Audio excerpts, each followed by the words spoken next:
अब इसकी मैं आपको एक बड़ी इंटरेस्टिंग एग्जांपल देता हूँ कि जब ऑपरेशन सर्च लाइट हुआ 25 मार्च 1970 में 71 में, तो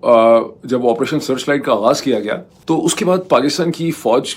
को जो भी इंस्ट्रक्शन दी गई उनको ये था कि जो भी हिंदू हैं वो मुक्ति बानी में है तो वो शलवारें या पजामे उतारते थे नौजवानों के, उनके चेक करते थे इनके खतने हुए में कि नहीं हुए खतने। और बहुत से इसमें अकाउंट्स हैं जो कहते हैं कि जिसके खतने नहीं हुए होते थे उसको हिंदू समझ के वो वहीं पे ठोक देते थे, उसको मार डालते थे, गिरफ्तार करने की वो ज़्यादा जहमत जो है वो गवारा नहीं करते थे। और इसका जो जिक्र है वो जो एक किताब है डेड रेकनिंग, जो एक वाहिद किताब है डॉक्टर शर्मिला बोस की, जो I think it's probably the only book जो किसी ने पाकिस्तान से बाहर लिखी है जिसमें पाकिस्तान की फ़ौज के कंडक्ट को डिफेंड किया गया है, उसके अंदर भी वो कहती हैं कि दरअसल फ़ौज ये समझती थी कि जितने भी हिंदू नौजवान हैं वो मुक्ति बानी में ही होंगे, इसीलिए उनको या तो फौरी तौर पे डिटेन कर लिया जाता था या बाज़ इंस्टेंसेस में उनको मार दिया जाता था। तो जब डेफिनेशंस इस किस्म की हो जाती हैं किसी कॉन्फ्लिक्ट में जिसका पॉलिटिकल सोल्यूशन आप नहीं ढूंढ सकते, तो फिर ये एंड रिजल्ट उसका होता है जो मैंने जिसकी आपको एग्जांपल जो है दी। इस लाहौर के सेमिनार के अंदर बलूचिस्तान की पॉलिटिक्स को रिप्रेजेंट करने के लिए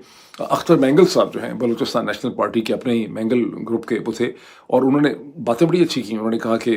पॉलिटिकल सोल्यूशन होना चाहिए था, मिलिट्री सोल्यूशन ढूंढे गए हैं, मिलिट्री के लेंस से बलूचिस्तान को डील किया गया। लेकिन इस वक्त हालात ये हो चुके हैं कि प्रॉब्लम ये है कि अब अख्तर मैंगल भी किसी को बलूचिस्तान में शायद रिप्रेजेंट नहीं करते। वो ज़माना जब 1970s 80s में कि सरदार जो हैं उनके साथ आपको डील करना होता था और सरदार बलोचों की उमंगों के या उनकी पॉलिटिक्स को रिप्रेजेंट करते थे, वो अहद ख़त्म हो चुका है। अब बलूचिस्तान के अंदर ये जो जितने प्रोफेशनल पढ़े लिखे आदमी औरतें हैं ये किसी बलोच सरदारों को नहीं मानते, इनके साथ डायरेक्टली इनकी जो लीडरशिप है वो जैसी कैसी भी है उसके साथ नेगोशिएट करने की ज़रूरत है। उनको भी नेगोशिएशन की ज़रूरत है पाकिस्तान की इस्टेब्लिशमेंट के साथ, पाकिस्तान की इस्टेब्लिशमेंट को भी उनके साथ नेगोशिएट करने की ज़रूरत है। मुझे ऐसा लगता है कि जब तक कोई हल उनके पास भी नहीं है, मतलब ये मैं क्योंकि बलोच ये समझते हैं कि हम बहुत आसानी से पाकिस्तान की स्टेट से जान छुड़ा लेंगे, कोई हिंदुस्तान हमारी मदद कर देगा, कोई अमेरिका आ जाएगा, वेस्ट आ जाएगा। मुझे कोई आता जाता नज़र नहीं आ रहा, दोनों साइड्स को एक दूसरे से नेगोशिएट करनी होगी। बहरहाल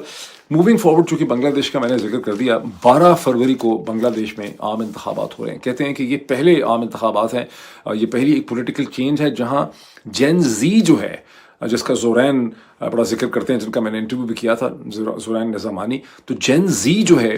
ये पहला पॉलिटिकल रेवोल्यूशन है दुनिया में और पहला इलेक्शन हो रहा है उस पॉलिटिकल चेंज के नतीजे में जो जेन जी ने कॉज किया है। और जेन जी की एक पार्टी है बांग्लादेश में जिसका इस वक्त जमात इस्लामी के साथ अलायंस है, और मेरा ख्याल है उनके अपने भी जमात इस्लामी के जो लीडर हैं शफीकुर रहमान साहब, उनकी उम्र 30-31 बरस है। लेकिन जो हॉट फेवरेट हैं इस वक्त इलेक्शन में, tipped as the future prime minister Bangladesh, वो हैं जनाब तारिक रहमान साहब, खालिदा ज़िया के साहिबजादे। और उनकी पार्टी ने 300 में से 292 नशस्तों के ऊपर उन्होंने अपने कैंडिडेट खड़े किए, बाकी 8 नशस्तों पे उनके एलाइज खड़े हैं और एनालिस्ट का ख्याल है कि 2/3 मेजॉरिटी वो ले लेंगे। जमात ने उनसे अलायंस की भी कोशिश की है, पोस्ट इलेक्शन उन्होंने इसे रद्द कर दिया है। तारिक रहमान अगर प्राइम मिनिस्टर बन जाते हैं, जिसके बहुत चांस है कि वो बन जाएंगे अनलेस के इलेक्शन रिग किया जाए उनके खिलाफ, तो ये एक बहुत बड़ी पॉलिटिकल शिफ्ट होगी away from the doctor Yunus ने जो एक आइडियोलॉजिकल पोजीशन पैदा की है गुज़िश्ता चंद महीनों से, जिस पे प्रो पाकिस्तान फीलिंग है, जिसका मैं मजीद जिक्र करता हूँ, उससे